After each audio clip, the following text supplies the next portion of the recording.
Sir इस पहचान में देखा जाए तो ये प्योर ब्लैक होता है। ये आप पूंछ पंख से लेके इसके पैर वगैरह ले लो, इसकी बोन्स ले लो, है ना, इसकी जो भी मसल्स वगैरह होती हैं, इसका ब्लड ले लो, इवन सारी चीज़ें होती हैं, चोंच नाक सारी चीज़ें, अंडे को छोड़ के बाकी सारी चीज़ें इसकी ब्लैक होती हैं। प्रॉफिट तो ऐसा है कि हम ये मानते हैं कि हमारे टर्नओवर के हिसाब से देखा जाए तो हम 10% तक भी संतुष्ट हो जाते हैं। हम आराम से बर्ड को जो है ना 330 रुपये से लेकर 360 रुपये पर केजी में होलसेल में सेल कर देते हैं। अराउंड 4-4.5 लाख रुपये के आसपास हो जाता है। तो दोस्तों आज मैं पहुंचा हूं मध्य प्रदेश में और एक स्पेशल ब्रीड को कवर करने के लिए आया हूं दिल्ली से मध्य प्रदेश, जहां की ये ब्रीड है। दोस्तों मेरे पीछे आप देख सकते हैं कड़कनाथ मुर्गा पालन यहाँ पे करा जा रहा है। बहुत ही खास तरीके से हमें पालन करा जा रहा है। दोस्तों इसकी जो सच्चाई है वो क्या है, यानी कड़कनाथ जो मुर्गा है वो क्यों इतना महंगा बिकता है, जो अंडे हैं वो क्यों इतने महंगे बिकते हैं। साथ ही अगर आप ये बिज़नेस शुरू करना चाहते हैं तो कैसे शुरू कर सकते हैं, कितना इससे आप प्रॉफिट ले सकते हैं, उसको सेल कहाँ कर सकते हैं। आज की इस वीडियो में डिटेल में बात करने वाले हैं इस फार्मर से, जो कि 5 साल से लगातार इस फार्मिंग को कर रहा है और महीने का 3 से 4 लाख रुपए शुद्ध मुनाफा कमा रहा है। तो चलिए फटाफट से देने करते हुए सीधा आपको मिलवाते हैं फार्मर से। भैया नमस्कार। नमस्कार भाई साहब, नमस्कार। कैसे हो भैया? एकदम बढ़िया। आप सुनाइए कैसे? मध्य प्रदेश आए हैं स्पेशली कड़कनाथ को कवर करने दिल्ली से। जी जी। और ज़बरदस्त यहाँ पे आपने फार्म बनाया हुआ है, बिल्कुल जंगलों में। कहते हैं कि जो कड़कनाथ की जो असली ब्रीड है, जो शुरुआत है वो मध्य प्रदेश के झाबुआ से हुई है। बिल्कुल सही कहा आपने। पूरा डिटेल में बात करेंगे, क्या ब्रीड है, कैसी है, क्या खाती है, क्या पीती है, कहाँ बिकती है। तो सबसे पहले तो अपना परिचय आप दीजिए। जी आपका बहुत बहुत धन्यवाद जो आप इतनी दूर से आज हमारे फार्म पर आए। हम पिछले करीब 4 सालों से यहाँ पे जो काम कर रहे हैं। थोड़ा सा सर अपना एजुकेशन बैकग्राउंड भी आप बता दीजिए, आपका एजुकेशन बैकग्राउंड क्या है? सर एजुकेशन से तो ऐसा है कि मेरे पास कुछ खास ज़्यादा डिग्रियाँ नहीं है। मैंने बीए किया था।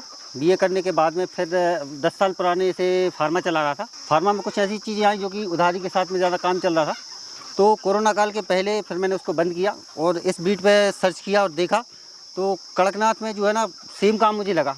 कितने बर्ड से आपने शुरू करा था? सर शुरुआत में तो मैंने 500 बर्ड से शुरू किया था। 500 बर्ड लाया था और लगभग 200 स्क्वायर फीट के आसपास की ज़मीन में से शुरू किया था। उसके बाद जो काम किया था वो मैंने बिल्कुल लो कॉस्ट में किया था। भरोसा नहीं था कि आगे काम बन पाएगा कि नहीं बन पाएगा। जब नहीं बना काम तो देखा, फिर धीरे धीरे इसको काम बढ़ाया। आगे से आज की डेट में लगभग 2 से 2,500 बर्ड की फार्मिंग कर रहा हूँ। अच्छा सर, ये जो बर्ड है ये कहाँ का बर्ड है? मतलब कहाँ लोग कहते हैं कि ये जंगली बर्ड है बेसिकली है? सर बिल्कुल सही कहा आपने, ये जंगली बर्ड है। मध्य प्रदेश के झाबुआ ज़िले की ये जो जीआई टैगलाइन है, ये वहाँ का प्रचलित बर्ड है जो आदिवासियों लोगों ने पाल रखा था। और गवर्नमेंट ने लड़ाई भी लड़ी थी छत्तीसगढ़ और मध्य प्रदेश के बीच में, और फिर बाद में जो कोर्ट होती है ना उसने फैसला दिया था, तो ये मध्य प्रदेश के झाबुआ के लिए जीआई टैगलाइन मिल चुका है। सर ये बड़ा महंगा भी बिकता है सर, ये भी सुना है हमने। सर महंगा को तो काफ़ी हाइक बना देते हैं, बट इतना भी महंगा नहीं है। लोग बाग कहते हैं कि 1-2 बर्ड बेचते हैं तो 100 से लेके मान के चलो बर्ड जो फार्मिंग काम कर रहा है ना, तो वो 1000 रुपये का एक बर्ड भी बेच लेता है।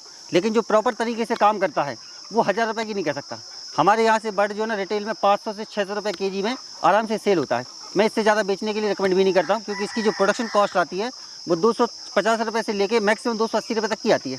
सर इसकी पहचान क्या होती है? सर इस पहचान में देखा जाए तो ये प्योर ब्लैक होता है। ये आप पूंछ पंख से लेके इसके पैर वगैरह ले लो, इसकी बोन्स ले लो, है ना, इसकी जो भी मसल्स वगैरह होती हैं, इसका ब्लड ले लो, इवन सारी चीज़ें होती हैं, चोंच नाक सारी चीज़ें, अंडे को छोड़ के बाकी सारी चीज़ें इसकी ब्लैक होती हैं। इसमें और 3 प्रकार के वेरिएंट और पाए जाते हैं जो हम लोगों के बीच में विद्वान है, जिसे गोल्डन भी कहते हैं और दूसरा एक पेंसिल भी कहते हैं। ये 2 प्रजातियाँ और होती हैं साथ में। हम देख रहे हैं सर ये हर चीज़ खाता है, जैसे कि आप ड्रमस्टिक हो गई, जिसे मोरिंगा कहते हैं, आप फ्रूट भी इनको खिला रहे हैं, ककड़ी खरबूज तरबूज वगैरह, और साथ में जो है इनको गेहूँ वगैरह भी आप खिला रहे हो। तो क्या इनसे पाल इनको खिला के ही पल जाता है ये? सर ये ऐसा बर्ड है कि आपका हर प्रकार खाता, और खाने के लिए भी बेहतर होता है कि इसकी जो नेचुरलिटी है ना वो बरकरार रखने के लिए इसको जैसे जंगली माहौल होता है ना वो देना पड़ता है। इसको आप फ्री रेंज में पालें तो ही बेहतर है, आप डीप लीटर में पालें तो बेहतर नहीं है। उसकी जो पोषक तत्वों की गुणवत्ता होती है वो डाउन हो जाती है। तो इसलिए इसको महीने 1.25 महीने तक आप फीड पर खिला सकते हैं। बाकी आपके पास जो किचन वेस्ट कहना चाहिए, आपके पास जो ग्रीन फॉडर कहना चाहिए, आपके पास जितने प्रकार की वेजिटेबल्स वगैरह होती हैं, है ना, और जितने प्रकार के छोटे अनाज होते हैं, वो अंकुरित अनाज, जितना आप ज़्यादा से ज़्यादा इधर उधर की चीज़ें खिलाएंगे उतनी कम से कम इसकी जो ना कॉस्ट है ना कटिंग कर पाएंगे, तो इस सस्ते में पाल पाएंगे। इसके लिए कहते हैं सर जो उसका अंडा होता है वो बॉडी बिल्डर के लिए बड़ा काम का होता है, मतलब प्रोटीन बहुत होता है। सर इसमें ऐसा है कि इसमें जो प्रोटीन की मात्रा है अन्य अंडे की अपेक्षा जस्ट 3 गुना से 4 गुना ज़्यादा पाई गई है। तो कहते हैं कि ब्रॉयलर यदि आप 4 अंडा खाते हैं तो कड़कनाथ का 1 अंडा खाएंगे तो वो भी आपकी भरपूर मात्रा कंप्लीट करता है। सर मेंटेनेंस कैसी है, मतलब खर्चा कितना आता है इसको पालने में? कुछ ज़्यादा आता है जैसे बाकी बर्ड की बात करें, सोनाली है या फिर DFG वगैरह है? देखिए DFG तो ये कहा गया है कि वो एक ब्रॉयलर है, रंगीन ब्रॉयलर है। सोनाली जरूर है ऐसा कि अपना एक देसी बर्ड में सम्मिलित है, और उसकी पालन प्रक्रिया जो है ना वो एक अलग होती है देसी के माध्यम से। बाकी आप उसको डीप लीटर पाल दें एक अलग सिस्टम हो जाएगा, उसको बाहर फ्री रेंज में पालेंगे तो देसी की तरह वो। अब इन ब्रीडों की अपेक्षा ये सबसे सस्ता पड़ता है इसलिए क्योंकि इसमें कभी प्रकार की बीमारी नहीं आती। दूसरी बात, बीमारी नहीं आती ये भी नहीं कह सकते हैं, यदि आप पालन में यदि गलतियाँ करते हैं तो बीमारी आना संभव है। किसी प्रकार का बर्ड हो उसमें बीमारी आ जाती है।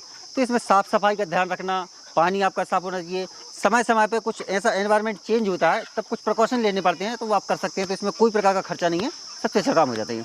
और वैसे क्या खर्चा आता है डेली का सर, अगर पर बर्ड की बात करें, या फिर बर्ड को तैयार होने तक पूरा कितना खर्चा आता है? सर डेली में कहा जाए तो मैंने ऐसा कैलकुलेशन नहीं किया, हाँ लेकिन पूरे बैच पे जरूर निकाला है कि ये 4 महीने के दौरान कम से कम आपका 4 kg के आसपास दाना खा जाता है। और दाने की कॉस्ट जो है ना 40 रुपये होती है, तो 160 रुपये का दाना हो जाता है, 40 रुपये के आसपास का आपका बच्चा हो जाता है 200। अब 20 से 25 रुपये जो पकड़ते हैं वो अन्य कॉस्ट हो जाती है, लाइक आपकी लेबर है, बिजली है, पानी है, कुछ मेडिसिन वगैरह। तो अराउंड आपका 4 महीने में करीब 250 रुपये खर्च हो जाता है इसको पालने में। तो ये इसका खर्च रहता था। अभी कितने बर्ड हैं टोटल आपके पास में? हमारे पास में अभी परसों के दिन गाड़ी लोड हो चुकी है तो उस कारण से कम बचे हैं। वर्तमान कंडीशन में अभी 17 से 1800 बर्ड होंगे, जो कि मेरे पास डिफरेंट फार्म की उसमें जो है ना अलग अलग फ्लॉक में बने हुए हैं। और प्रॉफिट क्या ले रहे हैं सर अभी आप ऑल ओवर? सर प्रॉफिट तो ऐसा है कि हम ये मानते हैं कि हमारे टर्नओवर के हिसाब से देखा जाए तो हम 10% तक भी संतुष्ट हो जाते हैं। हम आराम से बर्ड को जो है ना 330 रुपये से लेकर 360 रुपये पर केजी में होलसेल में सेल कर देते हैं। और दूसरी बात यदि रिटेल बात होती है तो 500 रुपये से लेकर 600 रुपये केजी में हम आपका इसका बर्ड जो है ना रिटेल सेल कर देते हैं। तो ऑल ओवर कितना महीने का कितना प्रॉफिट ले लेते हैं? देखिए महीने में देखा जाए तो हमारा प्रॉफिट तो एक अलग है, क्योंकि हमारा काम जो है ना लगभग वर्तमान में 850 से 900 फार्मर हैं जो हर एक राज्य के अलग अलग जिलों पर अलग अलग जहाँ पर स्टेट हैं, तो उनकी कमीशन को मिला के अराउंड 3.5-4 लाख रुपये के आसपास हो जाता है महीने का हो जाता है। सर अभी चल क्या रहा है? अभी शाम का समय है जी, और ये बर्ड जो है अभी पहले अंदर थे, अभी इनको बाहर भी खोल लेते हैं आप? सर शाम के टाइम अभी गर्मियों का मौसम चल रहा है ना, इस कारण से जो बर्ड है ना दिन में बाहर निकलना उचित नहीं समझते हैं, उनको ज़्यादा गर्मी लगती है क्योंकि काला रंग जो होता है ऊष्मा का सुचालक होता है, इसलिए इनको परेशानी होती है। जैसे जैसे मौसम में ठंडक आएगी ना ये बर्ड पूरे में घूमेंगे और हमारा एरिया जो है ना पूरे एरिया में घूम के अपना खा पी के आएंगे और शाम के टाइम आसानी से बैठ जाएंगे, अंदर बैठ जाएंगे। अच्छा, अपने आप ही आ जाते हैं आराम से अंदर ही? सब अपने आप आते हैं, इनका एक डेली रूटीन बन चुका है, जिसके कारण से सुबह गेट खोल दो, निकलेंगे, दोपहर में सब अंदर घुस जाएंगे और फिर बीच में ब्रेक लेने के बाद में 3-4 बजे के आसपास फिर बाहर निकलना शुरू हो जाते हैं और शाम को जैसे 7 बजते हैं सब अंदर हो जाते हैं। ये भैया अंडा कितना देते हैं, कब तक देते हैं, कब देना शुरू करते हैं साल की अगर बात करें तो? देखिए बात की जाए तो इसमें 5.5 से 6 महीने में सब एक मुर्गियाँ अंडा देने के लिए स्टार्ट हो जाती हैं और देखा गया तो अराउंड 180 इसका जो एवरेज है वो निकल के सामने आया है। ये अन्य प्रजातियों में सबसे कम अंडा देने वाली ब्रीड है, इसलिए शायद इसका अंडा महंगा भी होता है, एक तो कम निकलता है, ये चीज़ें भी। ठीक है, और साइज भी थोड़ा छोटा होता है इसका? हाँ साइज में, लेकिन फिर भी इतना छोटा भी नहीं होता, लेकिन 35 से 45 ग्राम के बीच का ही अंडा रहता है, ज़्यादा बड़ा साइज का भी नहीं होता है। अभी क्या सर पूरा एरिया है फार्म का? सर फार्म का एरिया कहा जाए तो हमारे पास में 30 बाई 20 के करीबन 11 फ्लॉक हैं, तो लगभग वही आ जाएगा आपका 2200-2300 इस एरिया के आसपास। जी जी। हम देखें कुछ आपने जैसे कड़कनाथ का एक सेटअप आपने इधर बना दिया जी, एक आपने इधर बना दिया और एक आपने इधर बना दिया जी, और साथ में गाय भी रखी है आपने सर? हमारे पास गाय भी है, हमारे पास सोनाली का भी फ्लॉक आ जाता है वो भी है, उसमें भी बने रहते हैं। इसके साथ साथ 5 एकड़ एरिया है तो उसमें 3 एकड़ में हमारे पास सहजन है, ड्रमस्टिक कहते हैं, मोरिंगा मुनगा जो है ना वो भी लगाया, वो खासकर इन्हीं के लिए लगाया। इनके लिए जो अपना पपीता होता है ना, पपाया होता है, उसकी पत्तियां भी बहुत अच्छे से लगती हैं। इसमें कुछ हमारे पास अमरूद वगैरह लगे, जैसे आप देख पा रहे होंगे, यही हमारे पास यहाँ पे लगे हुए हैं, तो इनकी पत्तियां भी इनके काम आती हैं। तो लगभग इनसे रिलेटेड जो भी काम आता है वो लगभग सारी प्रकार की व्यवस्था हमने बना रखी थोड़ी थोड़ी करके। ठीक है सर, कैसे कोई शुरुआत कर सकता है कड़कनाथ पालन की, बताइए? देखिए सबसे पहली बात तो उसको ज़रूरत होनी चाहिए कि इस कड़कनाथ की फार्मिंग करके वो कुछ अर्न करना चाहता है, तो लाइक 100 बर्ड से भी शुरू करना चाहे तो कर सकता है। उसमें लगभग उसको 4 महीने के दौरान 25,000 रुपये का खर्चा आएगा 100 बर्ड में, और उसके बाद में आराम से उसको 500 रुपये केजी के हिसाब से बेचता है ना, तो वही चीज़ आराम से 25,000 का प्रॉफिट निकाल सकता है। पर मेहनत उसको बिक्री के हिसाब से करनी पड़ेगी। यदि बिक्री में नहीं करता है ना तो ये बैठ के कि भाई मैंने बर्ड पाल लिया और पैसा मेरे पास आ गया, ये पॉसिबल नहीं है। अच्छा, मार्केट सर आपने कैसे बनाई थी अपनी? सर मार्केट में ऐसा कहा जाए तो जब मैं शुरुआत में इनको बर्ड को लेके आया था 500 बर्ड को चिक्स को, तो उनको ग्रो किया था 1-1.5 महीने के बाद से मैंने अपनी मार्केट बनाना शुरू कर दी थी। क्योंकि मैं इस मेडिकल व्यवसाय से जुड़ा हुआ था तो मेरे पास प्रीमियम कस्टमर काफ़ी लोग थे, तो देखने के बाद पता चला कि लोगों को अच्छी चीज़ चाहिए, उस कारण से मैंने लोगों को बताना शुरू किया। तो जैसे ही मेरे पास करीबन 800 ग्राम के आसपास का बर्ड हुआ था और मेरे पास बिक्री आना शुरू हो गई थी, मेरी डिमांड बढ़ाना हो गई थी, तो मुझे मार्केटिंग में कोई परेशानी हुई। उसके लिए मैंने क्या किया था कि मैं कभी भी जाके बस स्टैंड, रेलवे स्टेशन या जहाँ पर लोगों का जमाव या रुकाव होता है, उन पॉइंटों पर अपने पोस्टर, बैनर या अपने कार्ड, इनके माध्यम से मैं उन लोगों तक पहुँचा, जो कि आज का ही डेट में हमारे पास में करीब 12 से 13 हज़ार कस्टमर के तौर पर हैं जो चल रहे हैं। सर कैसा काम लग रहा है अभी आपको ये? सर काम तो ऐसा है कि मैंने देखा जाए तो मैं फार्मा लाइन में बहुत दुखी था, खासकर लोगों के पैसे मांग मांग के, अपने पैसे देके। लेकिन ये काम ऐसा है कि इसमें अपना पैसा डाल दिया, बच्चा पैदा हो रहा है, बढ़ रहा है, और जब बेचना है तो भैया वजन के हिसाब से देखा जाए कि मेरा बर्ड 1 किलो 200 ग्राम का है तो उसमें से 200 ग्राम का भी पैसा मिलता है, सॉरी 20 ग्राम का है तो मुझे उसका भी पैसा मिलता है। इसमें कोई दो राय नहीं होती है कि यदि 510 रुपये होते हैं तो 510 रुपये ही मिलेंगे, 500 रुपये भी नहीं बात बनती है मेरी। तो मैं इससे बहुत खुश हूँ और चाहता हूँ कि भैया इस धंधे में आदमी जो करे, मन से करे, लगन से करे, इसमें अच्छा काम है, बस थोड़ा पेशेंस रख के और सिस्टम से करना है।